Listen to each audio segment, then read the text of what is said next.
Portable gaming has always been a part of my life. Being able to play anywhere you feel comfy is something we take for granted today. Back in the day, you had no backlight and everything used AA batteries, but we still loved our Game Boys. I skipped the original, but I had the next best thing. Enter the Game Boy Color. Basically the same idea without the 4 shades of green, still with no backlight. But what many don't know is this bad boy had double the processing power of the original Game Boy, which would lead to the creation of many Game Boy Color exclusive titles. Welcome to Off The Relic. Today we are discussing one of the best Game Boy Color exclusives, Wario Land 3. But let's do this as we should.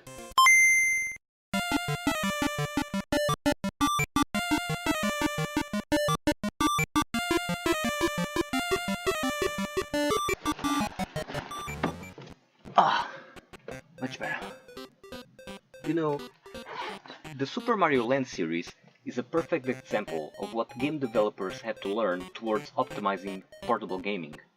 While the first installment tries to be its own regular Super Mario on the go, Super Mario Land 2 did a lot of things different, accommodating patterns of portable gaming.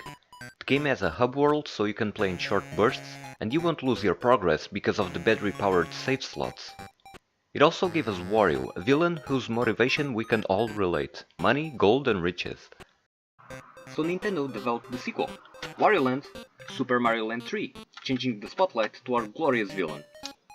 But Wario is more brute than agile, not quite like Mario, so the next installment would reflect those differences. Enter Wario Land 2. Throwing the hub world out the window, the stages are sequential, but follow a light-hearted story given to us with cutscenes. It also changed a lot of mechanics, but I will explore them in depth in today's star, Wario Land 3. Taking advantage of all that Game Boy Color power, this game is pretty, engaging and smart, daring to do things differently, but doing them well. It all begins when Wario crashes his airplane and finds a music box inside the cave. He gets transported to inside the music box, and the mysterious figure explains he needs to collect 5 music boxes to revive the figure's magic and set him free. So Wario sets off to explore, conquer and find as much treasure as he can. You begin with a single stage, a single key you can find and a single chest you can open. At the end you find an axe, you watch a cutscene showing the axe cutting a tree and opening the way to the next 2 stages. All progression in this game is done like this. Stages don't just unlock, something happens for you to be able to go there now. Next to this, you now have 2 different stages, and you'll notice you visit one during the day and one during the night. You'll find different mobs during different times of day, and there's also slight platforming differences, but it's small details like this that make these games so charming. It takes the treasure from those 2 levels to unlock the path to the next stage, located in another side of the music box. Next, you get the chest from the unlocked stage, but nothing happens, so you go in again because the day-night cycle changed things around. So you learn each stage contains 4 different chests, color-coded and not accessible from the start. This means the story and the things you find bring you back to stages you already know, either because something changes or you got a new power-up that lets you throw enemies, dash or swim. So bravo! The game progressively teaches you all the basics you need to know in under 10 minutes. The same goes for every time you find a new power-up. You get shown a small cutscene containing all the simple button combos for that new power-up, and you can consult these cutscenes at any time. This is what I mean when I say this game does it smart. The concepts you need to master in order to play the game aren't difficult to understand, but the game makes sure you never miss out on an explanation, or get bored by throwing everything at once. You learn something new every treasure you find, and that's engaging. Did I mention the game autosaves every time you leave a stage, so you can quit at any time without worries? And the next time you get back and don't know exactly where to go because the game opened 4 new paths at once, you can consult the last cutscene to see what happened. Even if you can't, go back to the shrine and the mysterious figure will tell you where to go.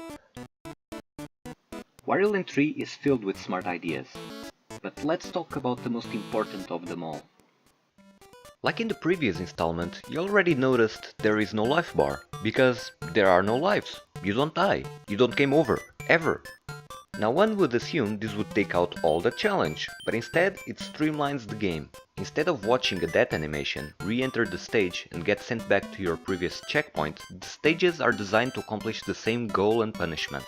Instead of inflicting damage, everything takes you back or messes with your plan. Touch fire and you'll run uncontrollably until you torch out. Sometimes you actually have to do it on purpose. Get stinged and you'll inflate and go up until you hit the ceiling. Sometimes on purpose. So you see, on top of creating challenge in a very smart way, the game doubles most of the obstacles as mechanics, like a true puzzle platformer. Even the bosses guarding the music boxes work like that. Get them 3 times in a row or get hit by them and you'll get pushed back and have to try again. Same for the final boss, but I won't spoil that ending for you. Just trust me when I say it's an amazing moment that catches you off guard. And everything is telegraphed, just pay attention to the sprites and the way blocks around you break.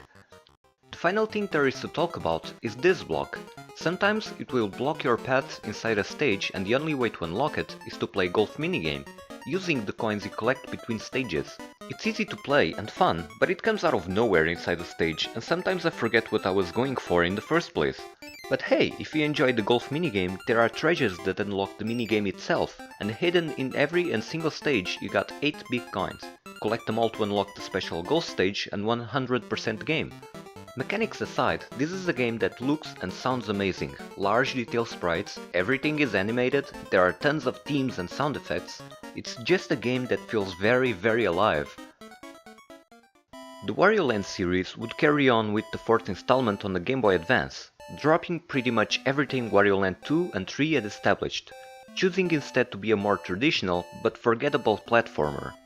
Followed by a sequential release for the GameCube and a gimmicky sequel for the Wii, the franchise got lost in the shadow of WarioWare series success, and Wario got renegated to Mario Kart's and Smash Bros. Character roster. Only time will tell if the Wario Land series will ever come back. If you never played Wario Land 3, you should. It's a prime example of everything portable gaming is about. Done well, done smart. Oh. Well, I'm Divagante for Off The Relic. Thank you very much for watching, and I hope to catch you guys next time.